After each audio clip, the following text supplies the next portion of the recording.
इसलिए आसनों का प्रयोग है। जितने भी आसन है, हर आसन का एक विशेष महत्व है और प्रत्येक इंसान को, प्रत्येक व्यक्ति को आसन करना चाहिए। वो किसको करना चाहिए? जो व्यक्ति स्वस्थ रहना चाहता है, जो चाहता है कि कभी मैं बीमार नहीं पड़ूं, मेरे को किसी भी प्रकार की दवा नहीं खानी पड़े, मेरे को डॉक्टर के पास नहीं जाना पड़े। तो यदि आप इन चीज़ों से दूर रहना चाहते हैं तो ये अति आवश्यक है कि आप जो हमारे सनातन का अर्थ क्या है? जिसका आदि न अंत है, जो हमेशा चलता रहेगा। जैसे पांचों तत्व है, अग्नि है, वायु है, जल है, पृथ्वी है, आकाश है। इसी प्रकार से हमारी आत्मा है, आत्मा भी इन्हीं पांचों तत्वों की तरह है। ये हमारा शरीर तो है, तो ये शरीर एक दिन खत्म हो जाएगा, ये आत्मा दूसरी जगह चली जाएगी। ये प्रकाश की तरह, लाइट की तरह है, जैसे एनर्जी है। आज बल्ब चल रहा है, फैन चल रहा है, एसी चल रहा है, बहुत सारा हमारे इंस्ट्रूमेंट, मोबाइल चार्ज हो रहा है, ये सब इलेक्ट्रिसिटी चला रही है। तो आत्मा भी हमारी उसी इलेक्ट्रिसिटी की तरह है। तो जब तक जितनी एनर्जी उसमें रहेगी, जितना आप वोल्ट आपको अधिक होगा, उतना आप शरीर आपका ताकतवर होगा, आपका मानसिक जो शक्ति होगी वो बढ़ेगी। सिर्फ शारीरिक नहीं, मानसिक शक्ति भी इस पर निर्भर करती है। तो हमें आसनों का विशेष ध्यान रखना चाहिए और हमें निरंतर लगातार इन आसनों को करना चाहिए। पहला आसन है पद्मासन। पद्मासन में हमें बैठने की हमेशा कोशिश करनी चाहिए। धीरे धीरे आप प्रैक्टिस करेंगे तो पद्मासन में बैठ सकते हैं। जो बच्चे होते हैं, छोटे होते हैं, 7, 8, 9, 10, इनका मसल्स जो होती है वो मुलायम होती है और आराम से स्ट्रेच हो जाती है, तो उन्हें करने में ज़्यादा परेशानी नहीं होती है। लेकिन जब हम करते हैं, बड़े लोग करते हैं, तो हमारी स्ट्रेचिंग पावर कम हो जाती है। तो हमें कोशिश करनी चाहिए कि हम अपने बच्चों को ये चीज़ सिखाएं, बताएं कि वो आसन करें। उस आसन के द्वारा वो अपने आप को निरोगी रख सकते हैं, मानसिक स्वस्थ रख सकते हैं, बुद्धिमान बन सकते हैं, शरीर भी उनका तंदुरुस्त रहेगा। तो उन आसनों में से पहला तो पद्मासन है। पद्मासन में आपको बैठना है और अपनी सांस को खींचना है। आपकी हमेशा जो सांस की पावर है, हमारे शरीर में वायु तत्व की महत्व जो है वो बहुत महत्व है। तो हमें अग्नि तत्व को बढ़ाना है, तो हमारा वायु तत्व बढ़ेगा, तब हमारा अग्नि तत्व बढ़ेगा। तो वायु तत्व के लिए हमारे फेफड़ों में इतना होना चाहिए, ताकत होनी चाहिए कि हम वायु को भर सकें और फिर हम उस वायु को बाहर निकाल सकें। और जो ओम का उच्चारण किया जाता है वो वाइब्रेशन के लिए, वो वाइब्रेशन है, जो वाइब्रेशन पूरे यूनिवर्स में हो रही है, जो बताई जाती है ओम का हमिंग, वही चीज़ हमारे अंदर हमें पैदा करनी होती है। वो हमिंग पैदा करनी होती है ताकि हम उस ब्रह्मांड की ऊर्जा से अपने आप को मिला सकें। तो आप बैठ जाइए और ओम का उच्चारण करें। पहले हम ओम का उच्चारण करते हैं। ओ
इसको कर लेने के बाद देखिए, जो दूसरा आसन है वो दूसरा बहुत मुख्य आसन है।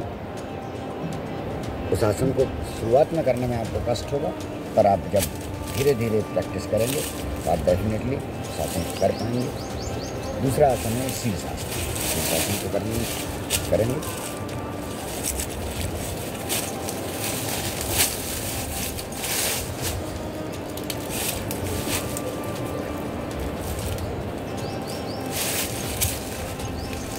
से आपको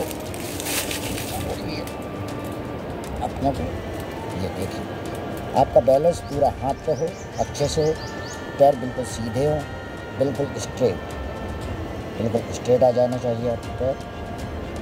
और आप धीरे धीरे जब प्रैक्टिस करेंगे तो आपकी ये स्थिति आ जाएगी कि आप आराम से फिर पद्मासन लगाने में सक्षम हो जाएंगे, आप फिर पद्मासन लगा पाएंगे। तो प्रैक्टिस से एवरीथिंग सबको संभव है, आप करेंगे और पद्मासन भी लगा सकते हैं।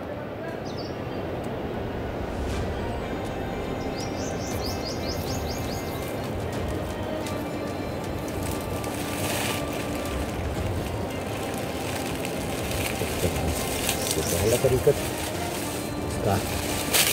दूसरा भी तरीका कहलाता है कि आप पद्मासन से शीर्षासन की ओर जाते हैं। आप पद्मासन में बैठ के भी आप अपने पद्मासन को नहीं खोलें और शीर्षासन की दिशा में चले जाएं, यह भी संभवता है। उसके लिए आपको क्या करना होगा? इसके लिए कुछ नहीं, इसी प्रकार से ही आपका आसन लगा हुआ है, आपको शिफ्ट क्या करना है, आराम से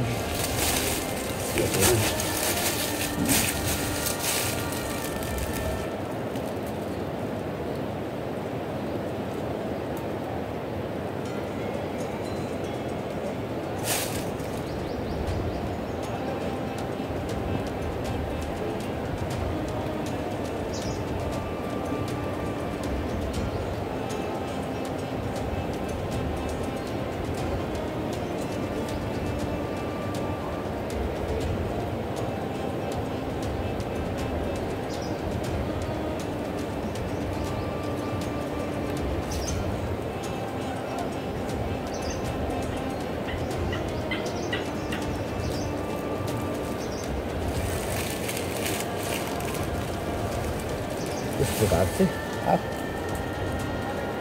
आसन को आराम से कर सकते हैं। ये रहा हमारा शीर्षासन। अब शीर्षासन के बाद हमारा आता है नेक्स्ट आसन।